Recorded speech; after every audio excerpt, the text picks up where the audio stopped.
Alrighty, good morning everyone and thank you for joining this webinar today. My name is Tori Jaffa and I'm the Marketing and Communications Officer at Connecting Up. Our webinar today is on how to use storytelling for fundraising and will be presented by Mikey Leung and Natasha Akib. Mikey is the Creative Director at Digital Storytellers and Natasha is the Community Builder. If you have any questions as we go along, please type them in the question box on your webinar panel and we'll answer these right at the end of the webinar.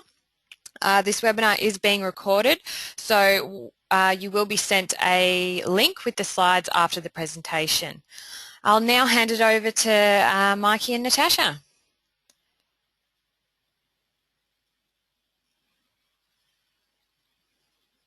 Hello everybody. Hello there. Hope you're going well, wherever in the world you may be, in Australia or New Zealand. This is Mikey here. And this is Natasha. Great. What we're going to do is just show our faces for a quick second and say hi so you see us. We're in a very badly lit room at Hub Sydney here. I don't know if the video is working or not, but just always nice to put a face to a name. So, won't keep our mugs up there for too long, but just to say hello that we're here and we're real people and not just a voice on the other side of the camera. I really would love to cover some questions today because I'm really interested in how you guys would like to use storytelling for fundraising. But what we'll do is I'm going to go through sort of my experiences with storytelling for fundraising over the years that I've been doing it. I've invited Tash to come along here because she works with us, but she also works at Start Some Good, which is a crowdfunding platform. Tash, you want to talk about that for a minute? Yeah. So as Mikey said, as well as working with digital storytellers, I also work with Start Some Good. And I guess what interested me about crowdfunding was the way that it really used storytelling and turn it into immediate fundraising. So that really excited me, and hopefully I can bring some of that expertise and experience to add to what's being spoken about today with storytelling fundraising. Great. So yeah, Tasha's not saying this, but I'll just give her a bit more plug here. She's an expert at this stuff, and we're really happy to have her on the team here. And yeah, all of the fundraising that I've done has been on the Start Some Good platform. But what we hope is that a number of the principles of storytelling that we cover today will be applicable to however you guys decide to do your fundraising. All right. So with that, I'll just do a bit more introduction here to who we are at Digital Storytellers and myself, and also just an acknowledgement to Connecting Up. Thanks for hosting this for us and giving us this opportunity to share some of our knowledge. So my name is Mikey Leung, and I guess you could call me a digital creative. We started Digital Storytellers just over a year ago, and what we do is Stories for Change. We help organizations, primarily not-for-profits and social enterprises, to tell and to share their stories better, more effectively, with greater impact. And yeah, what that means is normally producing video stories for people, but we also do like digital platforms and so on. I'm originally from Canada, so that's my accent. Maybe you thought I was American, but I'll tell you, if you're ever meeting somebody who sounds kind of Canadian or American, guess that they're Canadian, and if you're wrong, then it's better than guessing that they're American. Exactly. I've been a photographer before, a tour guide, a journalist. I've written a guidebook, designed websites. I have what I call career ADD, basically. I just can't figure out what I want to do. But very recently I decided to start this agency, Digital Storytellers, based here in Sydney, and move from just being an individual freelancer to having an amazing team of people such as Tash and a number of other creative professionals who really want to use their talents to create change. So that's what Digital Storytellers is all about. Okay. Even though I've worn all those career hats, I consider myself a storyteller at the end of the day. The mediums have changed, so that's why I've done all those different things before with radio and photography. But nowadays, filmmaking is really accessible to people, so I guess I'd call myself a filmmaker. So I'd like to tell you a story, and the story starts here on the, well, it kind of ends there on the TEDx Dhaka stage. I had a really amazing opportunity to speak at TEDx Dhaka in September 2012, okay, and yeah, when I was getting this talk ready, just a number of things really hit me about the years that I'd spent in Bangladesh. I actually had a big cry with all the realizations of things that I'd seen and experienced there. Bangladesh, which is, if you don't know where that is, it's actually a country in between India and Myanmar. It's a small country with a lot of people in it. There's 165 million people in Bangladesh, and the size of the country is something like a third of Victoria. So that's a lot of people in a really small area. And maybe what you haven't heard about Bangladesh is that it's going to be one of the places where climate change is going to have some serious effects. The number that I use, and it's a bit shocking when I think about it, is a 1 meter sea level rise in Bangladesh is going to displace 20 million people, which, you know, I think that's like almost the entire population of Australia. And these people will end up in the cities and slums in poverty because they've lost their livelihoods, their farms become salaried. Anyways, without going into too much of the detail around that, I went to Bangladesh along with my wife in 2007, and we went there as development volunteers, and it really, the whole experience changed my life.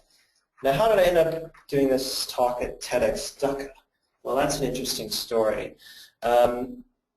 That came from doing some storytelling for fundraising. Well, storytelling about Bangladesh, where I needed to raise some funds in order to make that happen. So I created this project. It's called Positive Light.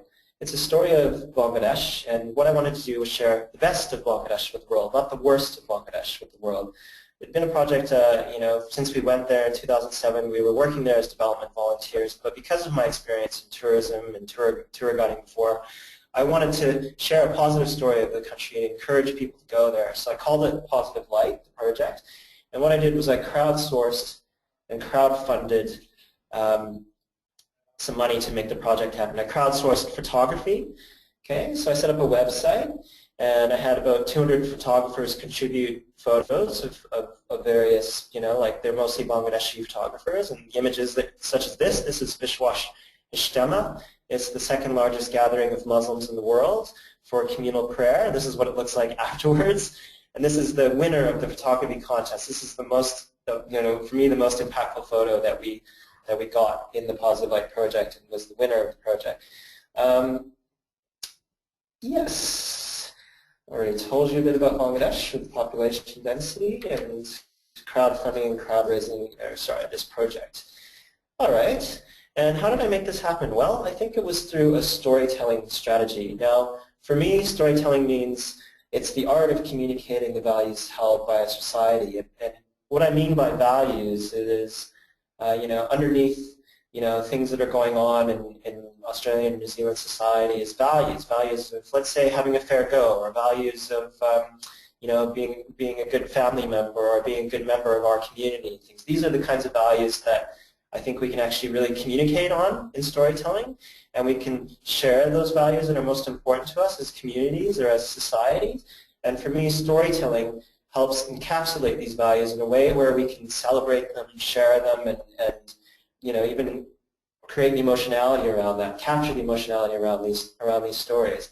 Now, what I believe about each of you out there who's tuning in this webinar is, as part of the nonprofit sector, you all have amazing stories to tell, you know, of resilience, of the way that you're making the world better for your communities and the people around you. And those are the stories you should be sharing with people, to engage them in your causes, to get them to support you as volunteers, or indeed even to help fund the amazing work that you do. And storytelling is the strategy you should use to communicate around your story, and to celebrate those values which people want to see as part of their society and their communities around them. So, you know, values represents culture. It's kind of hard to necessarily change people's values, but you're going to want to emphasize certain values in your storytelling in order to move them to action. Okay. Now, what's interesting about the world today is we now have digital storytelling. Okay, and what this means for me is combining this ancient art of oral storytelling along with the mediums and the technology that we've got today. Tom Dawkins, who we work with at Start Some Good, and who is Tasha's colleague, uses the phrase, it's an everyone's a change maker world. I use the phrase, it's everyone's a storyteller world, because it's you know, everybody's got access to these tools now. Everybody's got their mobile phones, or you can pick up a DSLR, and it used to be cheaper than at any time in our history. So that means each of us has the capacity to tell stories with the technology that we have in our hands. And what you need to do is really, I guess, hone your craft or art of storytelling. It doesn't mean, you know, spending thousands of dollars on technology, but it means using the tools that you have around you in a more effective and impactful way. And it's also, you know, yes, I've said that we're filmmakers here, but digital storytelling is photography. Digital storytelling is using social media more effectively to share your story. Digital storytelling is any kind of digital communication you do to engage your supporters into your movement or your cause. And unfortunately, the flip side, the shadow side of this everyone's a storyteller world is that now there's so much stuff going on. There's so many people fundraising and so many people crowdfunding. And if you work in this space, then that means you're going to be approached by somebody at some point in time to say, support our cause, you know, help us make this happen. And what you really need is to do better digital storytelling, more specific storytelling for your audience so that you can engage the right people more effectively to take those actions, including fundraising. So I believe that you know, a tip that I'll say here is, even though you have all these tools, spend more time doing quality storytelling when you use them so that you have greater impact when you do digital storytelling. So that's one thing I'll mention now, because there's a lot of communication going on nowadays. It makes for a very noisy room out there. So how are you going to rise above that noise? Tell a quality story. Tell an emotional story. Tell a story of the people whose lives you're changing every day. So something that I'll use as another thing that's really influenced my way of thinking about storytelling is there's an author, his name is Jonah Sachs. He wrote this book called Winning the Story Wars. Now, Jonah has done a lot of amazing work. He's based in the States. He's the head of a digital agency called Free Range Studios. And I don't know if a lot of you know Annie Leonard. She's the person who's done this Story of Stuff series. She pops up on the screen. There's all these illustrations sort of happening behind her, and she talks about how there's so much stuff in the world and how we're you know, too busy creating all this stuff, and it's kind of wrecking the world, right? Well, Jonah was the person who's helped her create her storytelling in a way that made it accessible to a lot more people. She was like an academic. She was out there, you know, talking about these issues, but not in a way that was reaching a lot of people and engaging people in her movement. Well, Jonah's helped her move that to the place where it's the Story of Stuff project, and they're also the production team that's made a lot of these videos. And he's written this book. It's a couple of years old now, called Winning the Story Wars. I highly recommend this book as a place that all of you can use to start your strategies in employing storytelling. This is definitely the methodologies that's influenced us a couple of years ago, and still I think it's great stuff in terms of the knowledge and resources that are out there. Now, there's a video I wanted to show here along with this book, but I've heard that GoToWebinar doesn't run the videos very well, so you can see this black screen here. I'm actually just going to skip through that video there, and we've got this photo from Bangladesh. But what Tori's is going to do is send out a video link, Tori, so video 1.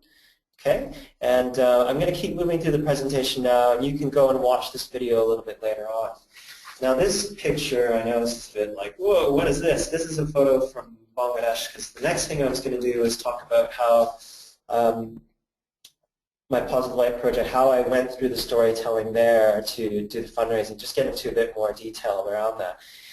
So this is a photo that you know, was obviously quite shocking, and we saw a lot of this in Bangladesh, and my wife and I had a lot of, you know, ethical questions about whether we should be photographing things like this, and you know, whether we should be bringing this stuff to light. And this is what was just such a common scene for us in Bangladesh, and we were asking ourselves, how can we do something about this scenario? And I decided that while I could photograph this and show that there is poverty and stuff happening there, I thought that I could actually work on changing this scenario for Bangladeshi people by driving a different story about Bangladesh. Okay? So we ended up traveling the country, and because of my experience in tour leading before and the tourism stuff, I actually decided to approach a guidebook company in the UK called Brat Travel Guides, and I decided to write a travel guidebook about Bangladesh because I wanted to encourage tourism there, sustainable ecotourism to Bangladesh, which would benefit the poorest people in the villages and create an economy there. And I thought that could actually have greater impact than sharing this negative story about poor people, which just, it's good for one thing. It's good for attracting some donations, I suppose, and driving, I think that development has a role in Bangladesh, especially surrounding education and health. Those are the key things that you can't create necessarily businesses around. I guess you can if you ask Dr. Muhammad Yunus. But I thought the thing that I could do was drive a news story about Bangladesh, which was the Positive Light Project.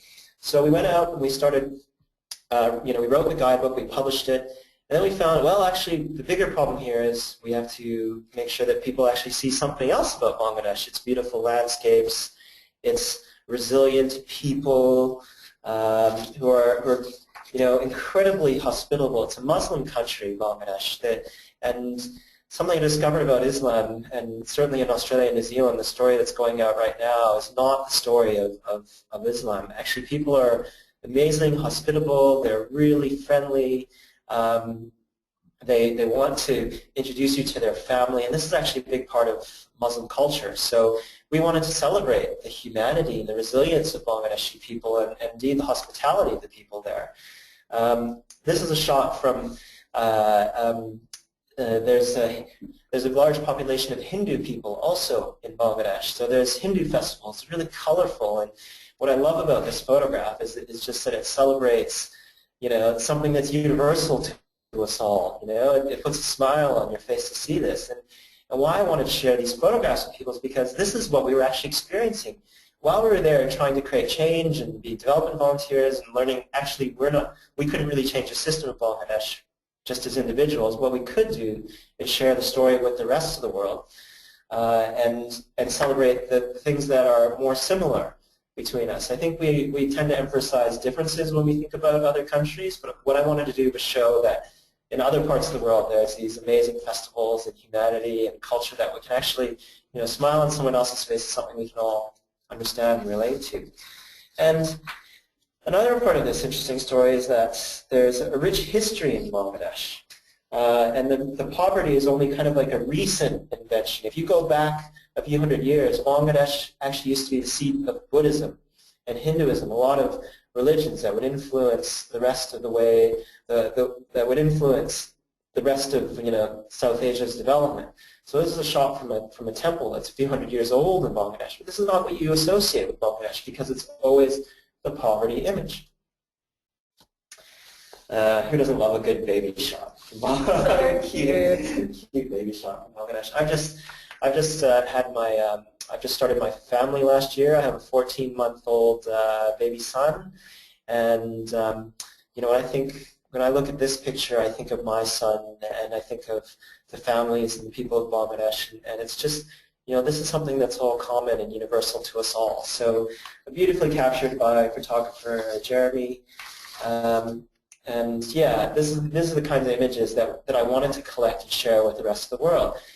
Now, how did I do this project? I mean, it wasn't that easy to go and raise the $25,000 in crowdfunding that we did to make this project happen. Well, the good news is that here's the two guidebooks that I mentioned earlier. Well, the two editions of the same guidebook. We'd already had a bit of an audience already from making these guidebooks, and so I needed to then take the audience that I had already and the supporters that I had, and actually go ahead and try and use crowdfund from that audience and tell this audience that I wanted to make a news story of Bangladesh. So I created this website, the Positive Light website, and what this website did was collect the photography we needed to show you. So I used this website to collect a lot of those images from before. So that was the crowdsourcing element.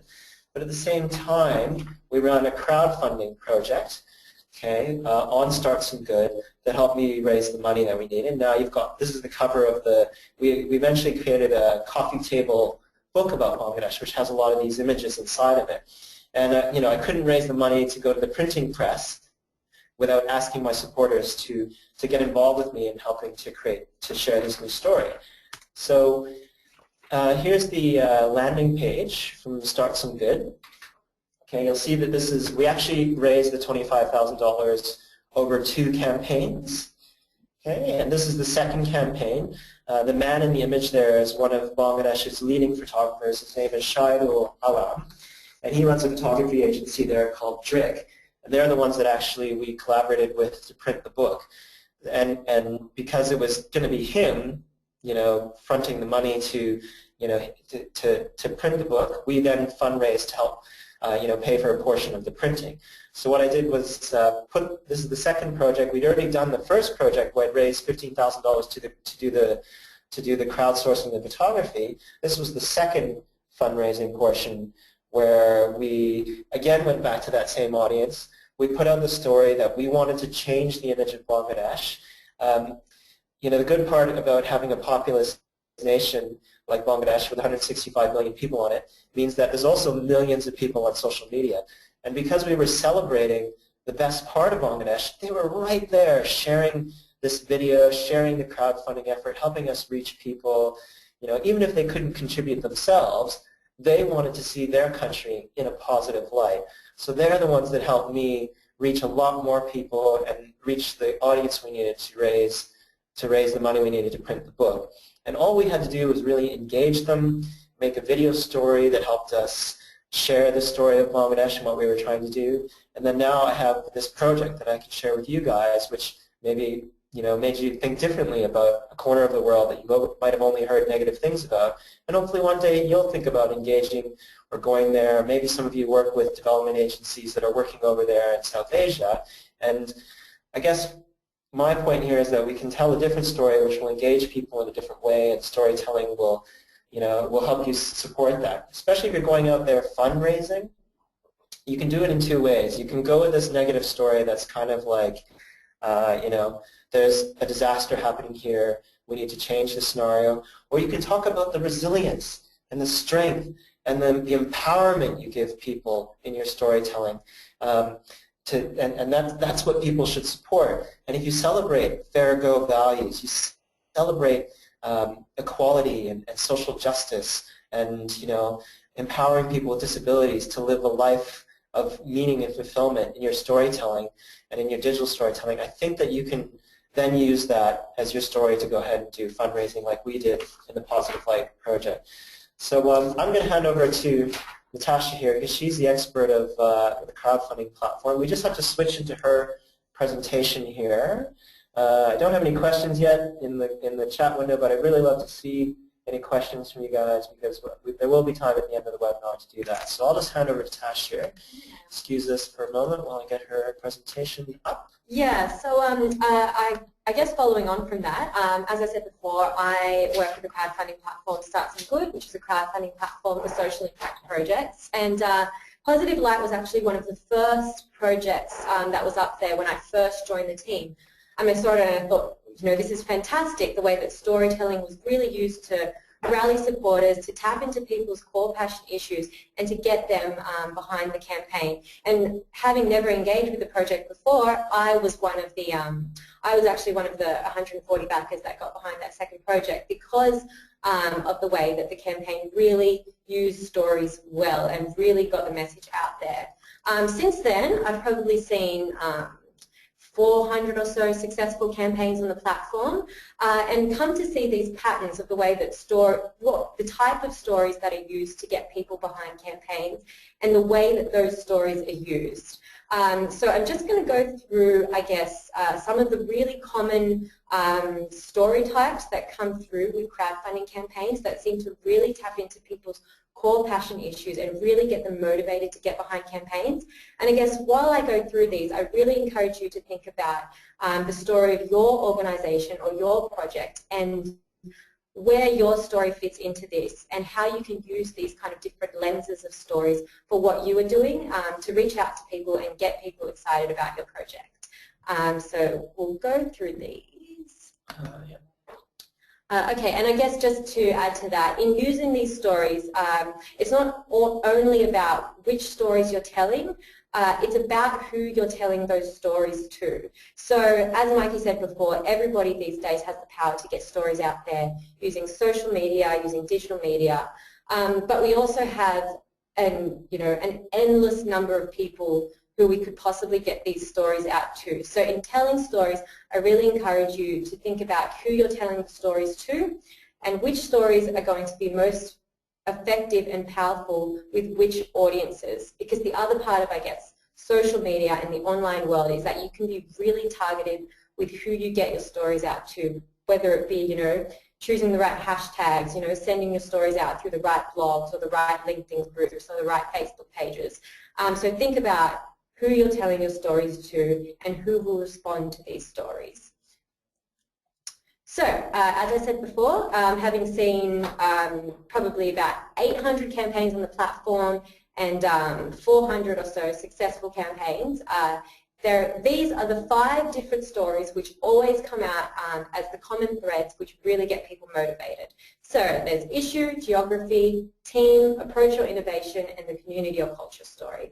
I will just also flag that with these stories, don't think about your project or organisation falling into one category and not the other. As I said before, it's about figuring out which stories to tell to which audiences.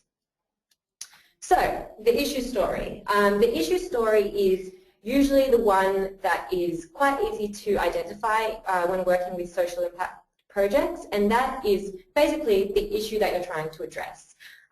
So, if we look at this campaign was called Launchpad, and it was basically working to address the issues of women's health in developing countries. So the issue stories there are quite obvious. But using those issue stories, they were able to reach out to feminist blogs, people, influential tweeters on development, and when they went out to these people, they really highlighted the issue story in going out to them, because that was the story which would get these people to, reshare their stories, and which would get, the people who follow these tweeters or these bloggers on these subjects actually motivated to get behind their campaign and interested in their campaign. So the issue story is usually pretty straightforward in working with social impact and very easy to identify. Okay, the second story which gets people motivated behind campaigns is the geography story, and this is one which often people don't think about too much. If we look back at the Positive Light project, it's the geographic region that it was talking about was Bangladesh. So with that story, with Positive Light, Mikey was able to reach out to people who respond to the story of Bangladesh, whether it be, expats living in Bangladesh, whether it be people from Bangladesh now living overseas, whether it be people who have gone over to work or live in Bangladesh for a period of time, and who now hold Bangladesh as a place close in their heart. To those people, it's not going to be necessarily the issue story, the particular issue that the project is addressing. It's going to be the geographic story of where that project is working that is going to resonate with them. So the story of Bangladesh is going to be the story that you highlight when you go out to these people.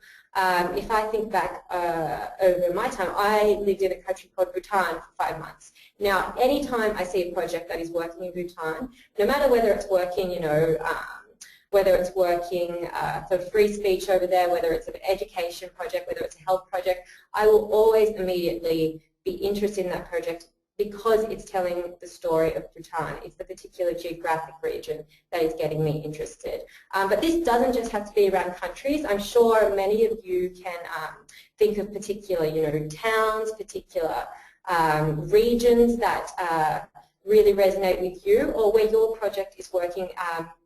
That story will really resonate. I guess to give another personal example, I grew up in Western Sydney, and so yeah, I'm very familiar with the issues that occur in Western Sydney. Now whenever I see a project working in Western Sydney, as I said before, regardless of whether it's education, whether it's youth work, I will always immediately spark up and look at that project and engage with it because of the geographic story that's being told there. So think about the geographic story and how you can use that to your advantage. And just to point to the example here, this one was Learn to Live in Indonesia. So this was a lady named Yanti who went over there and started up a mobile health clinic which would travel around places in isolated parts of Indonesia and provide them with health care that they wouldn't receive otherwise. And so I think she just ran her 4th successful campaign on Start Some Good and is now expanded this project to multiple countries. And she's been able to do that partly by tapping into the story of Indonesia and reaching out to audiences who resonate with that story of Indonesia. Myself included, because I'm half Indonesian, so again, that was one that really stood out to me. So think about the geographic story that you can tell to get people behind what you're doing and get them motivated to support your campaign. Okay, the team story. This is another one that people don't often think about, but is there a particularly interesting story about you or your team which will resonate with people and get them engaged with your campaign? So I think the example that's up on the slide here is a really good example of this one. This one was a project in Oakland Dons in California, and it was a project where 2 people wanted to raise $1,000 to start a community garden because there were issues with food security in the area. The price of healthy vegetables was ridiculously high, so they wanted to start up this community garden. But I actually got behind this campaign, and it wasn't because, you know, the area of Oakland Dons, California particularly resonated with me. It wasn't because the issue of food security is, you know, one of the ones that is one of my core passion issues. What actually got me excited about this campaign was the team story. This was 2 16-year-olds who had decided to take action on an issue in their community and had just decided to go out there and do it. Now for me, somebody who at the time was working quite closely with an organisation called VibeWire, which works with young change makers, the team story really resonated with me. It didn't matter that, you know, I live on the other side of the world, I've never been to Oakland Dons, California. The team story here really resonated with me. And I guess if we look at your project, Mikey, perhaps the gentleman you mentioned before, perhaps his story, you know, was the story that got people motivated, you know, some people motivated to get behind your campaign. Yeah, so think about your team. Are there some particularly interesting stories there that can engage people? Yeah, because that's one that people, I think, often don't think about. Take a step back and, you know, reflect upon yourself. So that's the team story. I think I'll just add one point there is if I had the opportunity to ask each of you, you know, what is it about your story that you want to tell, one of the things I'll ask you is why you? Why are you the person that's going to make this change there, and what's your personal reason for being involved with that? Because a lot of us are involved in these causes because we have some personal experience of it.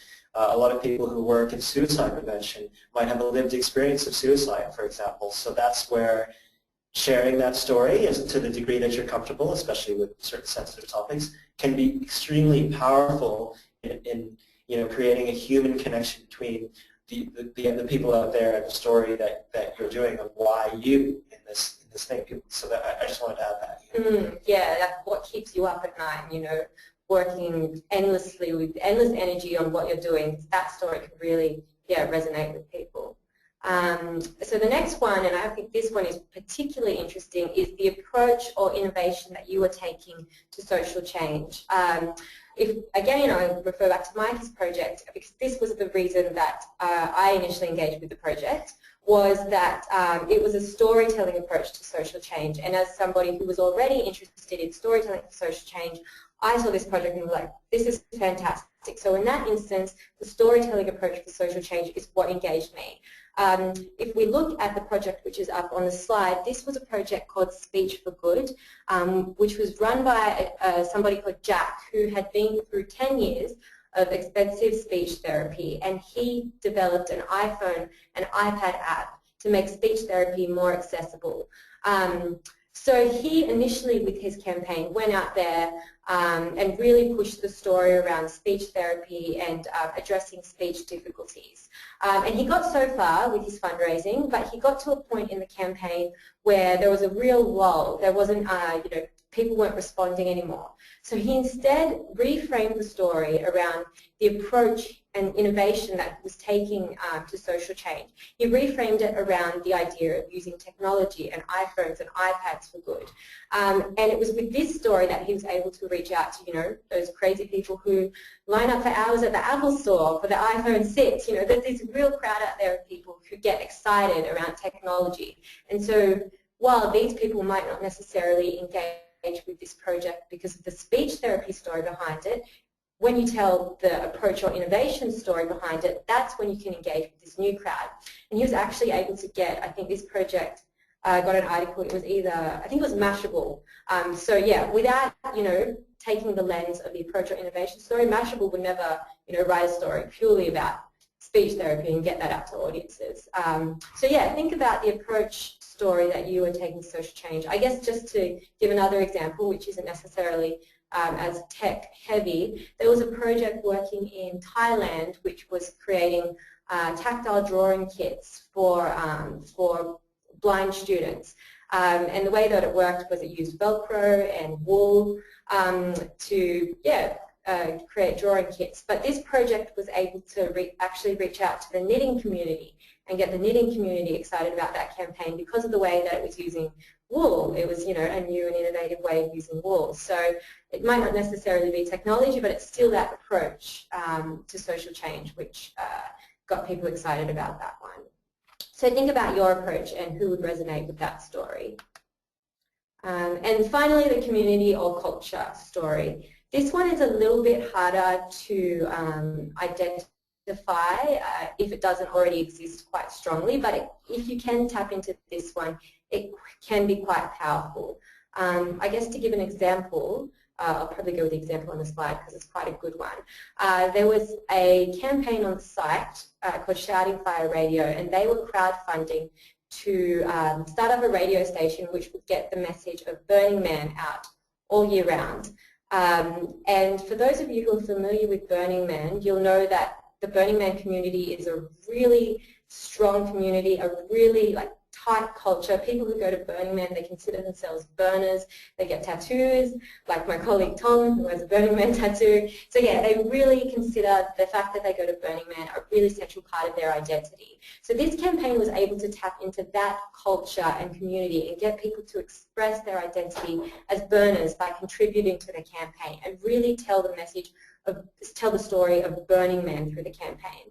To give you another example, say for example, if we look at an organisation called, the one I mentioned before, Vibewire.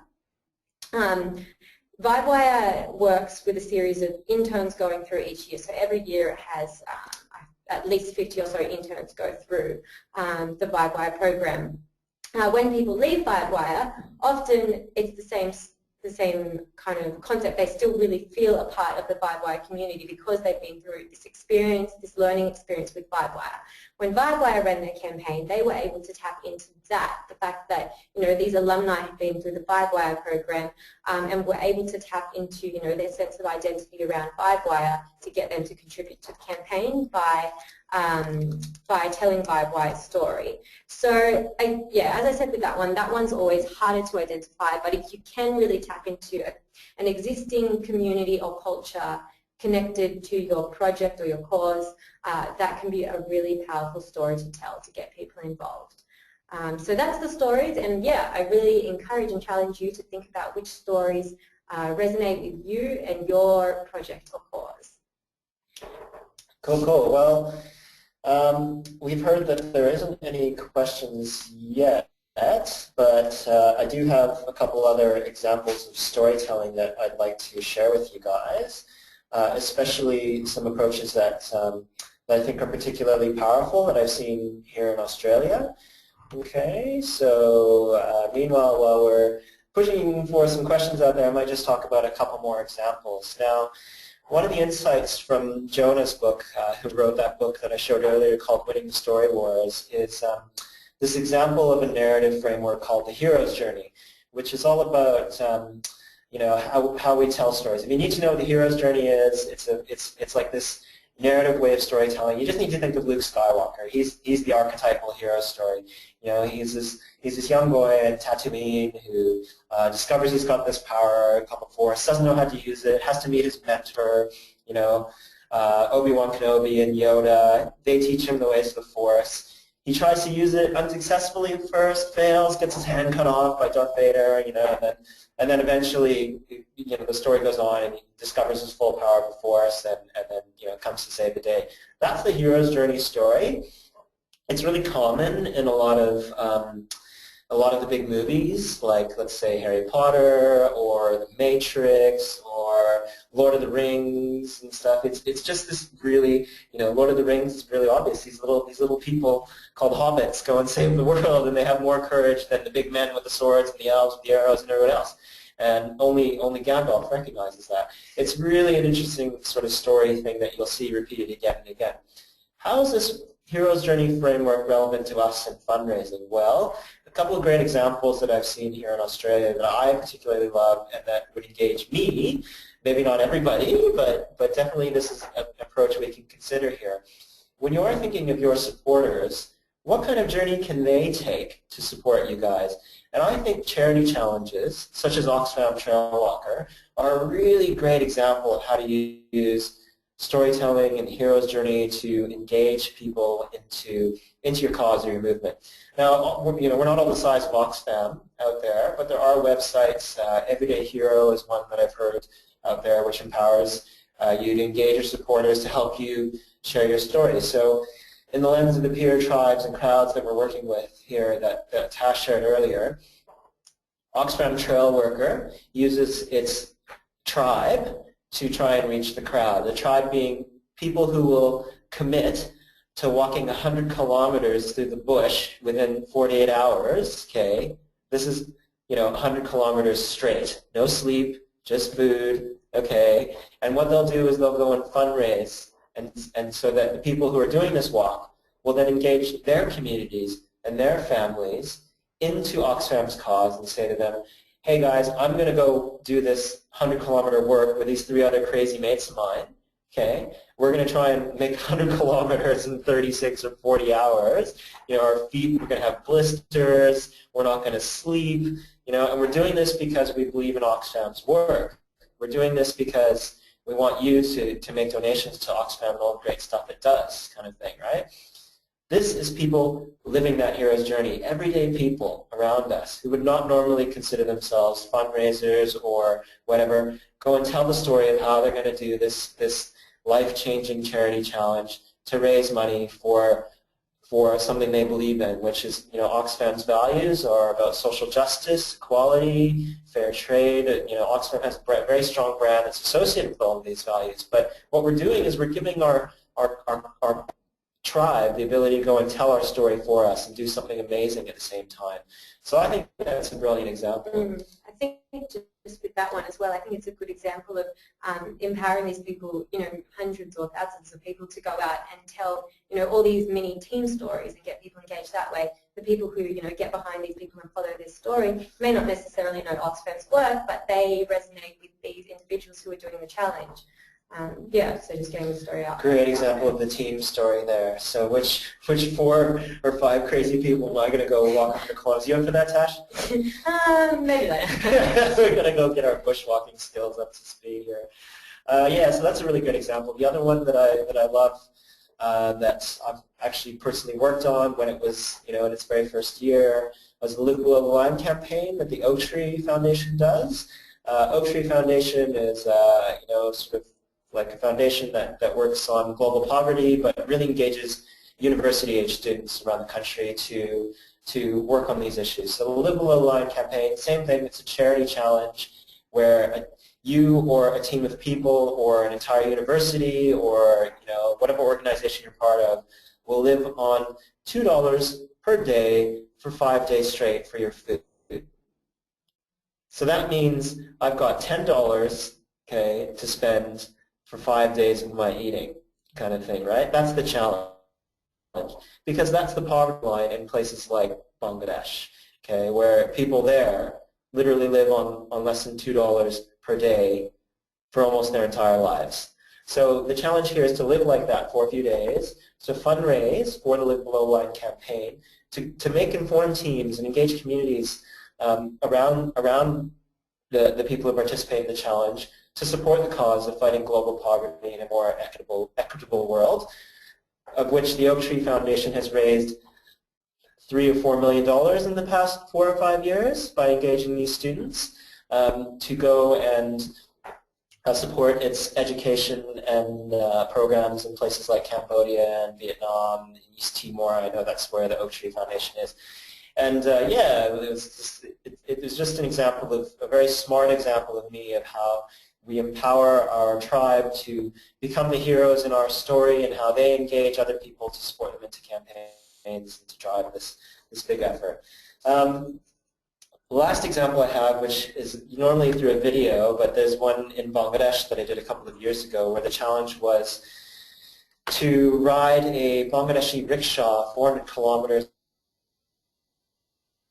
Now there's a video with this, which I'll just ask. That's video 3, Tori. I think I skipped video 2. Video 2 was the video of Scheidel talking about the Positive Light campaign. Maybe you can just put both of those links in there in the chat window for me. There's video 3, which will show the Wild Rickshaw Challenge, and this is the story of us, going and doing this crazy thing in Bangladesh, and forget going to Bangladesh, forget going there on a rickshaw and cycling 400 kilometers. And I had a rickshaw partner who was literally, like, I'm not a big person, I'm a pretty skinny person. This is like a 120 kilogram rickshaw riding brick roads and gravel through just insane conditions, but we managed to get there in the end, and this small group of people fundraised thousands of dollars to bring awareness on tiger conservation. That was the issue at the end of the day. Sorry, I made it much more about the challenge, but as you see there, it's tigers.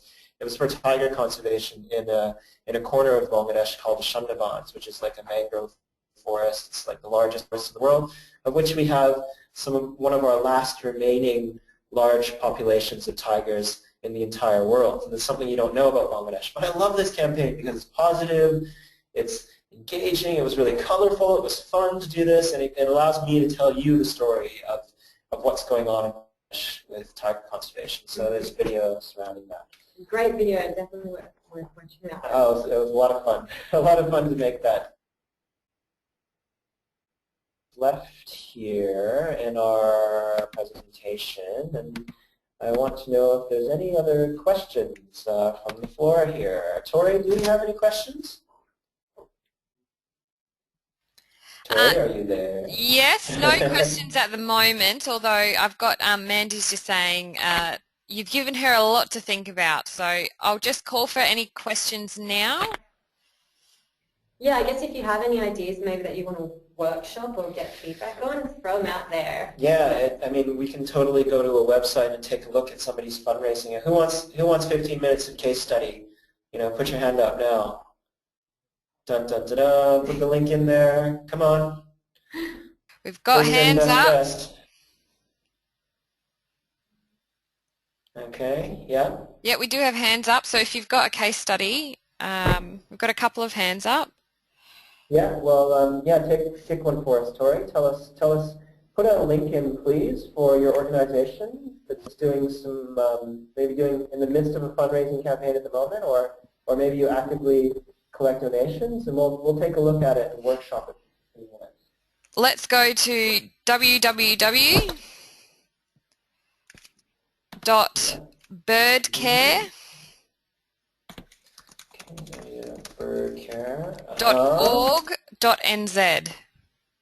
NZ. So Birdcare New Zealand.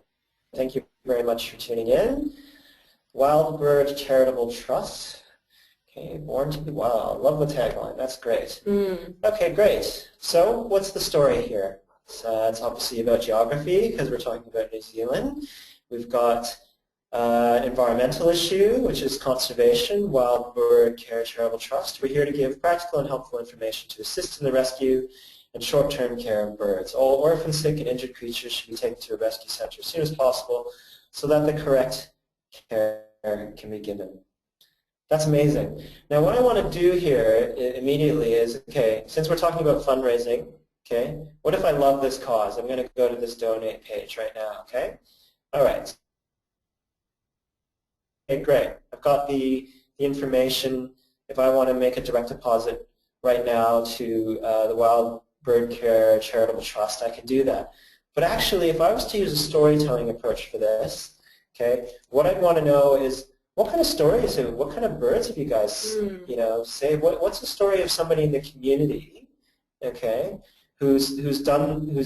Oh, look, here we go. News, special stories, Yeah, good one. Okay, great. All right, this is the kind of where we're like, what kind of story can we tell that's gonna be really, really, you know, tell us about something that happened. Okay, so let's say Megs Ramsey and her work with the New Zealand dotterel. Oh, look, there's even a video here. Oh, wow. Well, since the video doesn't work, I'll just play it here. It might be a little choppy for you guys over there watching it. I'm just putting it on mute. It looks like we get a little infrared. Oh, look at that. What's that? What is that? Oh, my goodness. It's a little, what do you call those things in New Zealand? I don't actually know. Anyway, we're getting a bit distracted by the video. Okay, so what's the story here? We've got some pictures of a dotterel. Is that a bird? Or is this the dotterel, that little animal we just, I was just stoked. We're going to need somebody to talk to us about what's going on. We're definitely not wildlife experts, but why I've gone here is because I wanted to know a story about something you guys have done, right? So here I can read about the story based in Omana. Mags is working as a park ranger, and she's very protective of her dotterels, is what we're hearing here. So, you know, what story would I tell here, right? I would just jump out there with a mobile, okay? And I'd go and ask Mags to show us her dotterels and talk about the conservation work she's doing. And then off the back of that, I might make my donation or fundraising ask. Because what I need to do is be connected to the work that Mags is doing in her location. Do you want to add to that, Tash? Yeah. I was just going to say, yeah. I mean, I feel like you could really bring out the character of Mags, and yeah, really get your audience to have feel some sort of personal engagement with her. I mean, already, I guess, with the line about Mags was seriously protective over her daughter. So you see some of that character coming through, and you start to, you know, feel for her and respond to her story. So really bringing that out, I think, could be quite powerful.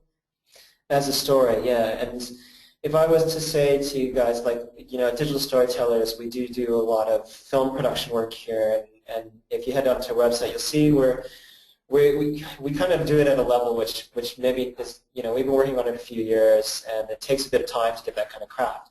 But honestly, going there with a mobile, or even asking Mags to just, you know, hey Mags, can you just grab your iPhone, take a couple of pictures of your dotterels, or take a picture with your dotterel and send it to us. We'll put it on the page there. That's a story we can put on our social media. We can put it on other places. And be part of some campaign you guys are doing for fundraising, okay, to build up some kind of project that you want to do that might bring a lot of benefit to these dotterels or something like that, or to people like Mags, who would like to have more opportunities to work in the conservation space, or to create, you know, a home for these little animals that she wants to protect and stuff, right? And if it even comes to, hey Mags, could you talk to camera about how you're protecting the dotterels and stuff? That might just be like a sweet little thing that would tug on the heartstrings with the story of what the Wild Bird Care Charitable Trust is doing. Yeah, I guess just to add on that, yeah, that's a really good point about sometimes it's more powerful to bring in, you know, the voice of somebody working directly or benefiting from the work that you're doing, rather than always coming from, you know, your organization or your group. Bringing in a fresh perspective and a fresh voice can, yeah, really re-engage people. To bring back a story from one of the crowdfunding campaigns I recently worked on, which was the Australia Tibet Council. They've been doing all this outreach, you know, coming from the Australia Tibet Council, you know, talking about their work. Mid-campaign, they did an email out coming from the voice of somebody who's going to benefit from the project they were working on. So the personal story of, yeah, one of the people whose stories was going to be told through the project. That email out, I think, raised as much money in one day as they had raised up until that point in the campaign as a whole. So yeah, bringing in that a new voice really made a massive difference there. Great. Well, I hope that's helpful there in terms of how, how we would look at this and go, what's the story we should tell from this? The story of people taking actions to protect the animals in their community is just something that's going to be awesome. I'd love to see that, really. And it might seem like a small and individual story, but that's the way that we can be connected to it in a way that is using storytelling effectively. Yeah. I hear that we have a few questions now that we've jumped into workshopping one. So good luck with your work there, Bird Care Charitable Trust in New Zealand. Hopefully we'll see something from you guys that Connecting Up will share. Tori, do you want to send us another one? Sure. I've got Amy here. She asks, do you have any advice for regional, remote, small town groups on applying your ideas to their fundraising challenges? Regional, remote, small town groups that are, okay. Yeah, look, a little more detail would be helpful there. What I'd want to know is, what are these town groups trying to do? What are they fundraising for? Who are they fundraising towards would be a good question, because maybe they need to move their council, or maybe they need to move people in their community, or maybe they need to go outside of their community to attract engagement. So a first tip I would be is, who are we storytelling towards here? Is it the peers, the people we already work with, because we need to have a shared vision? Is it the tribe, because we need our tribe to join our movement and kind of do something? Or does the tribe need to reach out to the crowd and do something quite big and at the level where everybody can get engaged with it? What story are we going to tell there? So I think Tasha's point earlier there about when you're trying to figure out what story to tell, look at it from your audience's point of view. That's actually the best thing, the best piece of advice I could give anyone, because a story, it's got to resonate with that audience. As much as you're, I know that, like, if I can just be a bit cynical sounding for a moment, I need you to make me care about what this is. So you need to tell me a story that makes me care about it. So for bird care, the Wild Bird Care Charitable Trust in New Zealand, I care about nature. So tell me a nature story and how you guys are conserving nature out there, and why that's important for protecting our natural environments and the diversity that we've got.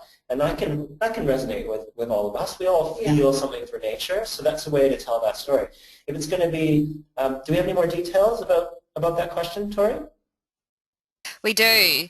She says, I support these groups in my work. Some examples include local hospitals or the local volunteer rescue group. Okay, great. Well, if you're fundraising for something, what does that fundraising enable you guys to do? Does that mean you can have more volunteers? If that means you can have more volunteers, or you can have the administration support those volunteers, tell the story of those volunteers and the good things they're doing in their communities. Keep it at that human level. And then if you're going to approach a fundraising campaign, before you go out and tell that story, be really clear about what action you want people to take. Yes, donating money is one thing, but you might actually attract volunteers, which is another form of support.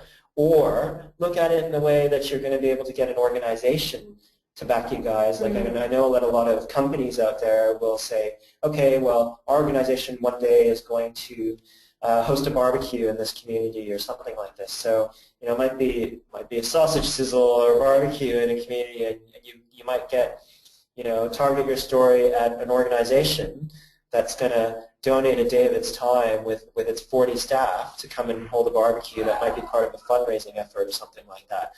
That's another way to make the impact of your storytelling more impactful, and to make the effort of what you're doing multiply by using the amplification that storytelling gives you to that effect. If it's going to be about a hospital, obviously hospitals are saving lives. They're doing this really critical role. It's might be about some of the other services that the hospital provides, or some of the people that receive the benefits of that, or how that's just a critical function inside of a community, and that we shouldn't cut resources that place. A number of ways to tell that story, but please seat it in the people who you're benefiting at the end of the day, and tell that story, or the individuals that are there, or the people who take those actions. seated in the audience that you want to do things around this, right? Yeah, I guess just going off that idea of who you're trying to get your story out to, I guess with fundraising, there's, your fundraising campaign is going to be successful in most circumstances if you achieve X number of dollars. So you can either do that by telling your story to a few people, that's going to resonate with a few people who get really, really excited about that issue and are really deeply passionate about it, and so are going to contribute a lot. Or you can get that story out to a wider number of people who can, might contribute less money because they're, less passionate or less excited about it, but still resonate with that story. So I guess when you're going out there with that story, think about who you're targeting. Is it going to be, that one big corporation where you're going to tell the story that that is so specifically targeted at that corporation or that big donor that they're just going to, give a really big push behind it, or you're going to target that story at, a smaller community, but again, that story is going to be really hyper-specific to that group, or you're going to try and get your story out to a wider group of people, but it's going to be, a more generic story that's going to kind of resonate with the bigger group of people who might contribute, but might contribute less. So, just think about, I guess, be really strategic in this targeting of your story. Yeah. I think the other point we'll make there is the level of engagement that this audience has is another factor inside of this. If you have volunteers in your organization, they're already very engaged with you. They give you time. They show up when you need them. They'll do anything to help support what you're trying to achieve in your nonprofit.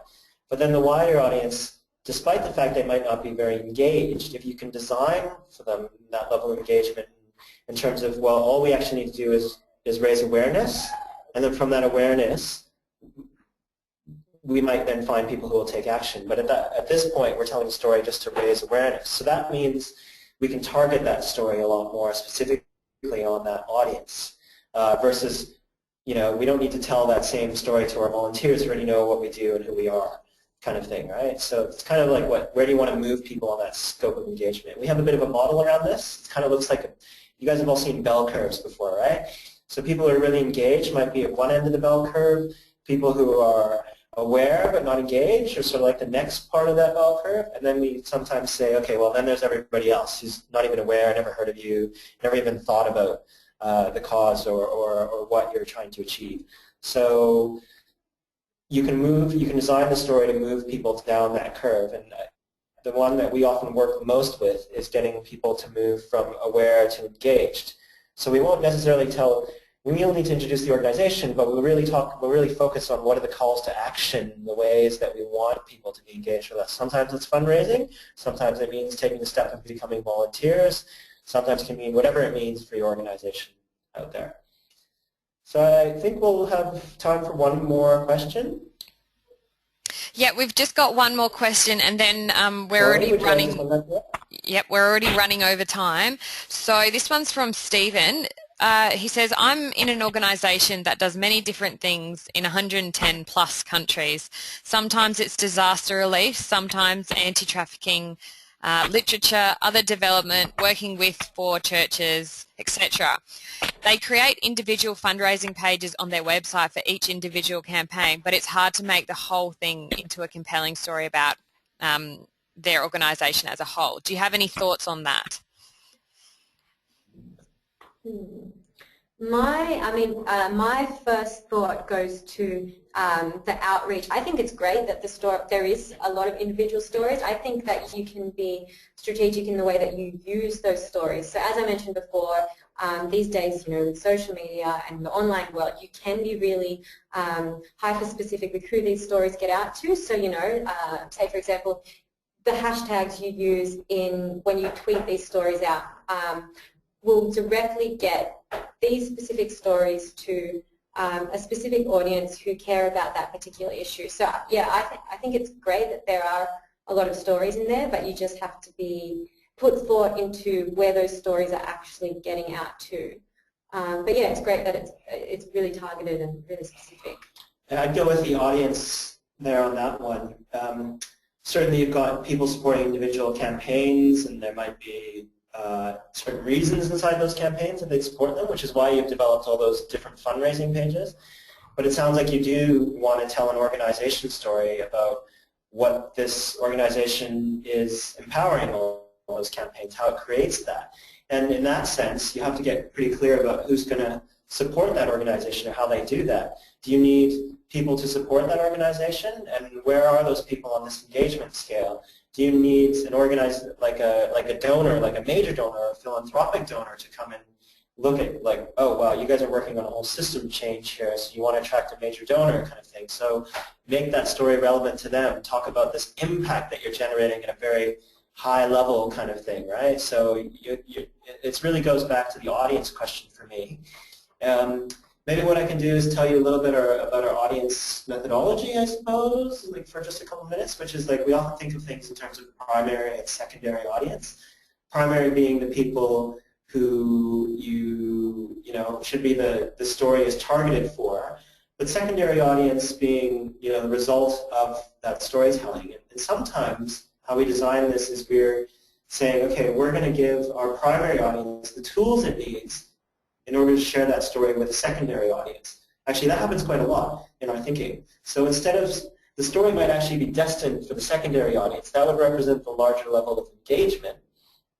But we tell the story for the primary audience and the actions it needs to do in order to attract that engagement. We make that story for them.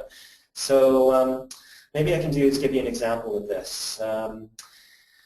Okay, what's a good example of this that we're working on right now? All right, well, this is a bit of an abstract example, but I'll go with it because it's right on the tip of my tongue and it's recent. We've recently done a video for the G8 Task Force on Social Impact Investment, which is a really big way of saying the people who are trying to create impact investment in the world.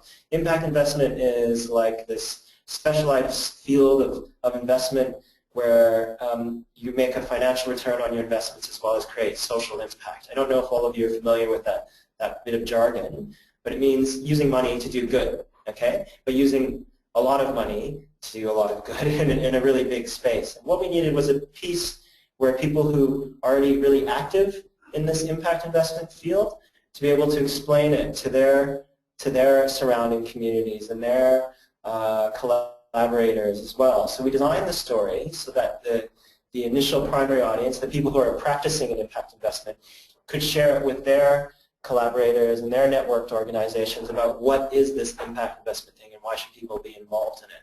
So that's just an example of how to target the story and say, okay, it's going to travel along those lines of engagement. I think people, when they're looking at storytelling, they're trying to we need everybody to be engaged as much as possible, but the more specific it is, the more successful it can be inside that audience. You might not be talking, we're not talking about making viral videos here. In fact, that's just a bit of a fallacy. What we're talking about here is engaging the right people in the right way to the right action. And your storytelling will be more successful in the digital space using all these platforms and tools that we have. And you can track these things nowadays and figure out what the best strategy is. With the opportunities that are available here. And there's a lot of resources, I believe, that Connecting Up has for that. What I'll do with concluding this is just mention that we're actually at Digital Storytellers starting up a series. We're just starting them over here. They're based in Sydney, and we actually have one for anybody who is here in Sydney next Tuesday evening. It's called What's Your Impact Story Workshop. And what we're doing is taking a piece of our storytelling process and making that in workshop format so people can think about their own story, workshop it in the way we workshop it, really consider these audience and engagement questions, and then creatively start thinking about the narrative we'll use to tell that story. So that's next Tuesday evening. We're just in development right now of it, so it's all a bit beta. I don't know how you pronounce that over here, but I call it beta where I come from in Canada. And if you're in Sydney, we invite you to participate in this workshop.